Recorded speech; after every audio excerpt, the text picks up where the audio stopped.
Vision स्पष्ट आहे. मंडळी, तुमचं आधार कार्ड आणि पॅन कार्ड एखाद्या अनोळखी व्यक्तीच्या हातात पडणार नाही याची अगदी योग्य खबरदारी घ्या. तुमच्या आमच्यासारख्या सर्वसामान्य माणसाचं आधार कार्ड आणि पॅन कार्ड वापरून करण्यात आलेला एक जीएसटी घोटाळा सध्या मुंबईत उघडकीस आलाय. या घोटाळ्यात चोर भलतेच आहेत, पण शिक्षा मात्र एका सर्वसामान्य माणसाला भोगावी लागते. मुंबईतल्या विक्रोळी परिसरात एक सफाई कामगारांची वस्ती आणि त्याच वस्तीत केवळ 10 बाय 10च्या खोलीत राहणारे संतोष लोंढे हे जीएसटी चोरांच्या फसवणुकीचा बळी ठरलेत. त्याचं झालं असं की काही महिन्यांपूर्वी संतोष लोंढे यांची फसवणूक करून त्यांचं आधार कार्ड आणि पॅन कार्ड घेण्यात आलं. त्याच नावानं संतोष एंटरप्राइजेस ही बनावट कंपनी सुरू करण्यात आली आणि या कंपनीच्या माध्यमातून कोट्यवधी रुपयांची उलाढाल करण्यात आली. या फसवणुकीमागे महेश कांबळे आणि राहुल पटेल नावाच्या व्यक्ती असल्याचा आरोप आहे. त्यांनीच संतोष लोंढे यांची अधिकृत कागदपत्र घेतल्याचं सांगण्यात येत आहे. पण या प्रकरणातल्या घोटाळ्यासाठी संतोष लोंढे यांना जीएसटीकडून 10 कोटी रुपयांची नोटीस पाठवण्यात आली आहे. तसंच त्यांना अटकही करण्यात आली आहे. दरम्यान या प्रकरणात जीएसटीकडून दुसरी बाजू येणं अजूनही अपेक्षित आहे.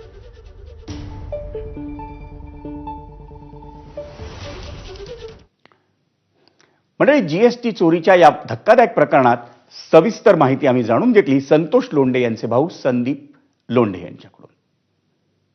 खरं तर 10 करोडची जीएसटी भरण्याच्या कारणास्तव त्या आता कुटुंबातल्या एका व्यक्तीला अरेस्ट झालेली आहे. पोलिसांनी तुरुंगात पाठवलेलं आहे. त्यामुळे संपूर्ण कुटुंब सध्या त्रस्त आहे.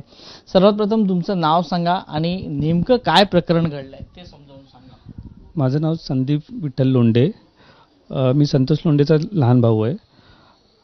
ॲक्च्युली त्याचे डॉक्युमेंट घेऊन म्हणजे पॅन कार्ड आधार कार्ड घेऊन त्याच्याबरोबर फ्रॉड झालेला आहे. अनोळखी व्यक्तीने घेऊन त्याच्यावरती कंपनी ओपन करून 10 करोडची जीएसटी पेंडिंग केलेली आहे आणि जीएसटी ऑफिसरांनी येऊन त्याला जेलमध्ये टाकलेलं आहे अर्थ रोडमध्ये. पण जीएसटी ऑफिसरांना पण माहिती आहे की हा अपराधी नाही आहे, की मेन सूत्रधार वेगळं कोणी आहे. त्यामुळे मग ते चौकशी पण करत नाही, ह्यालाच आतमध्ये टाकलेलं आहे.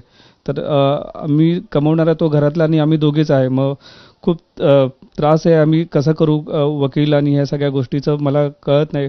वकील 2-2 लाख रुपये मागतात. ते अर्थ रोडमध्ये आहे तो. आता ही 30 तारखेला त्याची हिअरिंग आहे. तर मला कळत नाही काय करायचं, कुठे जायचं. मुळात जीएसटी चोर कोण आहे याच्या मागे कोणतरी असेल ना सूत्रधार. सूत्रधार त्याला वाया आले होते. म्हणजे कसं त्याला पण माहीत नाही की हे पेपर कुठे द्यायचे, ह्याचं काय होणार आहे पुढे. त्याला या गोष्टीची काहीच कल्पना नव्हती. 5-6 महिन्यापूर्वीची गोष्ट. आणि त्यांनी मीरा रोडला जाऊन हे केलेलं आहे आणि त्याच्या नावावरती जीएसटी ही केलेली आहे. तुम्ही कृपया नावासहित सांगा, संपूर्ण महाराष्ट्र ऐकतोय. कोणाच्या मार्फत आले होते, कारण का त्या कॉपीमध्ये नावं दिलेली आहेत. मीरा रोडमध्ये कोण आहे मास्टर माइंड, कारण की ह्या जीएसटी चोरांना जोपर्यंत अटक होणार नाही तोपर्यंत असे सर्वसामान्य गोरगरीब मात्र जेलच्या चक्रा काटत राहणार. हां, महेंद्र कांबळे म्हणून आहे आणि पटेल म्हणून आहेत. त्यांनी याच्याकडून पेपर्स घेतले होते. कोण आहेत हे? तुमचे नातेवाईक आहेत, तुमच्या परिचयाचे? नाही, परिचयाचे नाहीत. त्यांनी ते डॉक्युमेंट्स कोणाला दिले? त्यांनी ते डॉक्युमेंट्स त्याच्या नावावरती कंपनी ओपन केली आणि हेराफेरी केलेली आहे. तर ह्या गोष्टीची ह्या भावाला काहीच कल्पना नाही. कंपनी तुमच्या भावाच्या नावावरच ओपन करण्यात आली, त्याच्याच नावावर जीएसटी दाखवण्यात? हो. काय नाव?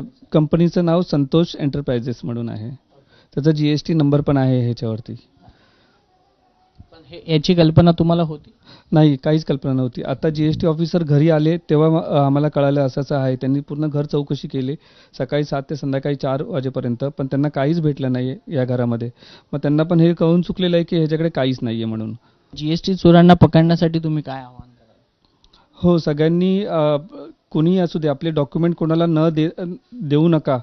कोणत्याही ठिकाणी असे आपले डॉक्युमेंट देऊ नका. तेच आवाहन करेल मी, कारण की खूप फ्रॉड चाललेले आहे जीएसटीच्या नावावरती. खूप खूप धन्यवाद आमच्याशी बातचीत केल्याबद्दल. ह्या जीएसटी चोरीचा नेमका मास्टर माइंड कोण आहे याचा देखील आपण शोध घेणार आहोत. कॅमेरा पर्सन योगेंद्र गुप्तासह वैभव परब, एबीपी माझा, मुंबई. वळूयात पुढच्या बातमीकडे. मराठा आरक्षण आंदोलनाचे नेते मनोज